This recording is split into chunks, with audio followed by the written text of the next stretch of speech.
पनडुब्बी या फिर कहें सबमरीन, एक ऐसा जहाज जो महीनों तक पानी के अंदर कहीं गायब रहता है।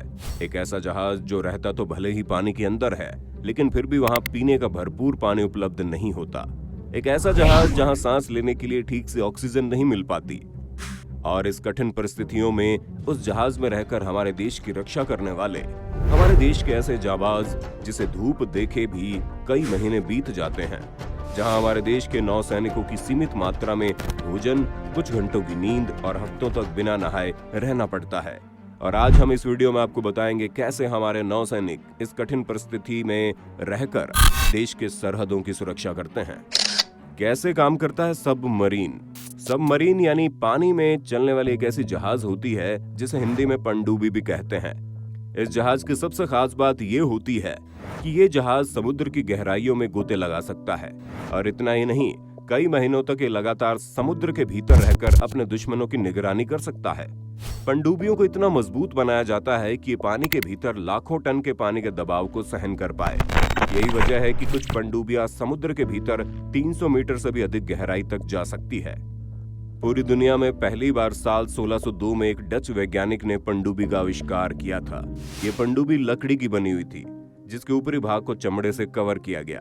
उस वैज्ञानिक ने कभी नहीं सोचा था कि उसके इस आविष्कार का प्रयोग पूरी दुनिया में युद्धों के लिए किया जाएगा। इसके बाद साल 1775 में दुनिया की सबसे पहली नौसैनिक पनडुब्बी बनकर तैयार की गई, जिसे अमेरिका ने तैयार किया। यह पनडुब्बी पारदर्शी थी, जिसकी वजह से नौसैनिक इन पनडुब्बियों का उपयोग युद्ध में करने लगे। शुरुआत में चप्पू से चलने वाली पनडुब्बी, उसके बाद डीजल, और साल 1950 तक आते आते इन सभी की जगह परमाणु ऊर्जा से चलने वाली पनडुब्बियों ने ले लिया।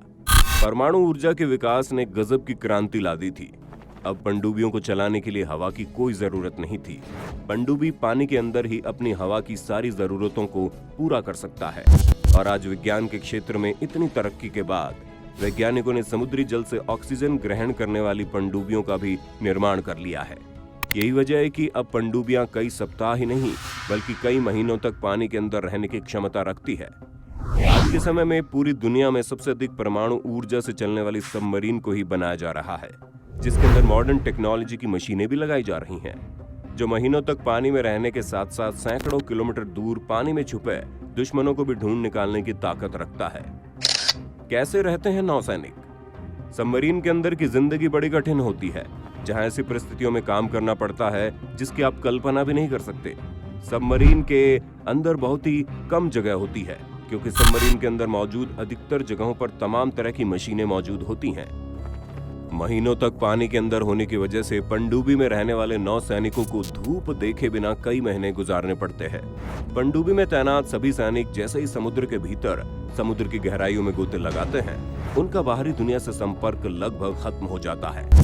पनडुब्बी में रहने वाले सैनिकों को जब किसी मिशन पर भेजा जाता है, तब उन्हें खुद भी मालूम नहीं होता कि उनका मिशन क्या है और इस मिशन के लिए उन्हें कितने दिनों तक समुद्र के भीतर गश्त लगाने की जरूरत है, और उनका सामना कितने खतरनाक दुश्मनों से होने वाला है, और उनके वापस आने की संभावना कब और कितनी है।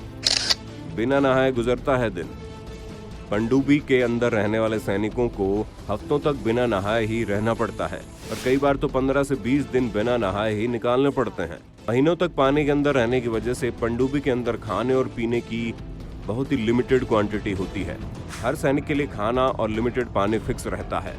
बिना नहाए रहने से सैनिकों को कोई समस्या ना हो, इसके लिए पनडुब्बी में रहने वाले सैनिकों को एक खास तरह का कपड़ा दिया जाता है।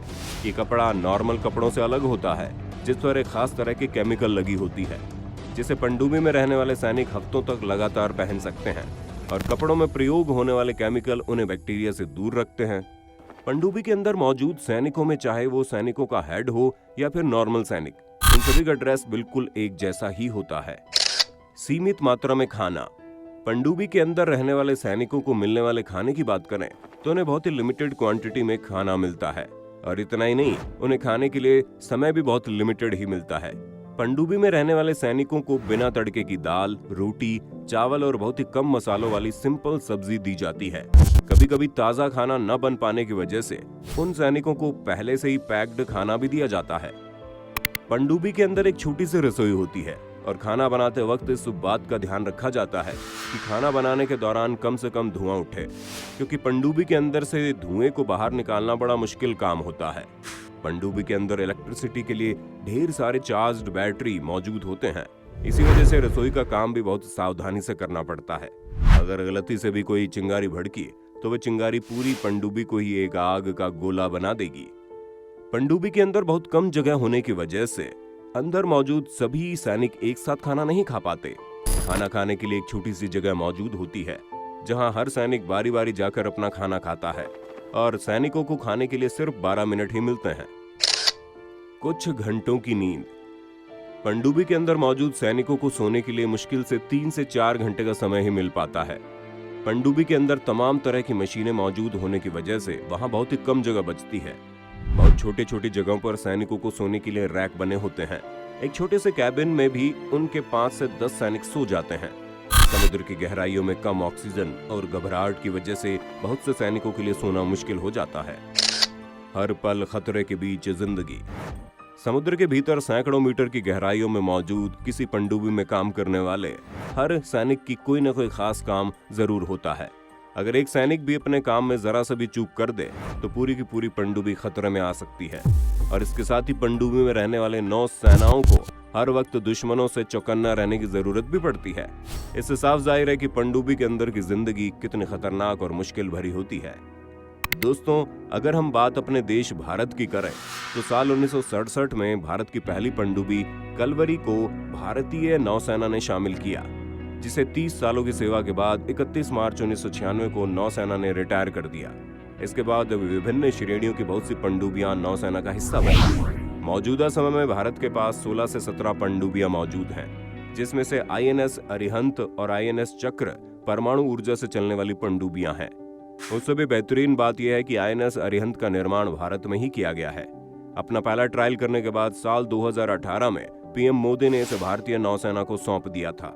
INS अरिहंत देश की पहली ऐसी पनडुब्बी है जो पानी, जमीन और हवा तीनों जगहों पर हमला कर सकती है। INS अरिहंत और INS चक्र में दुश्मनों पर हमला करने के लिए परमाणु हथियार भी लगे हुए हैं। आपको जानकर हैरानी होगी कि INS अरिहंत का वजन 6000 टन से भी ज्यादा है, जिसमें 15 मिसाइलें 750 किलोमीटर रेंज की और 3500 किलोमीटर की मारक क्षमता वाले 4 मिसाइल लगे हैं। सबसे ज्यादा पनडुब्बी। आपको जानकर हैरानी होगी कि इस वक्त पूरी दुनिया में सबसे अधिक पनडुब्बी उत्तर कोरिया के पास है। वर्तमान समय में उत्तर कोरिया के पास 83 से ज्यादा पनडुब्बियां मौजूद है। दूसरे नंबर पर आता है चीन, जिसके पास 74 पनडुब्बी है। तीसरे नंबर पर यूनाइटेड स्टेट अमेरिका, जिसके पास 66 पनडुब्बियां हैं। और फिर आता है रूस, जिसके पास 62 पनडुब्बियां मौजूद है। वहीं बात अगर हमारे देश भारत की करें तो मौजूदा समय में भारत के पास 17 पनडुब्बियां ही है। इस लिस्ट में भारत 8वें नंबर पर आता है, लेकिन भारत के पास INS अरिहंत जैसी खतरनाक पनडुब्बी मौजूद है, जिसकी बराबरी कोई नहीं कर सकता। दोस्तों, अगर आप पनडुब्बी और पनडुब्बी में रहने वाले सैनिकों को और अच्छे से जानना चाहते हैं तो कुछ साल पहले बनी बॉलीवुड की बेहतरीन फिल्म द गाजी अटैक को जरूर देखिए, जिसमें पनडुब्बी के अंदर की जिंदगी को, पनडुब्बी के अंदर मौजूद हर एक खतरे को, पनडुब्बी में रहने वाले सैनिकों को किस तरह से दुश्मनों का सामना करना पड़ता है, हर एक चीज को बहुत ही बेहतरीन तरीके से दिखाया गया है। ये वीडियो कैसी लगी आपको? पनडुब्बी में रहने वाले नौसैनिकों की जिंदगी के बारे में आप क्या सोचते हैं? अपनी राय जरूर देना एक देशभक्त होने के नाते। वीडियो अच्छी लगी हो तो लाइक कीजिए, और अगर आपने अभी तक हमारे चैनल को सब्सक्राइब नहीं किया है तो जल्दी से सब्सक्राइब करके बेल आइकन को ऑन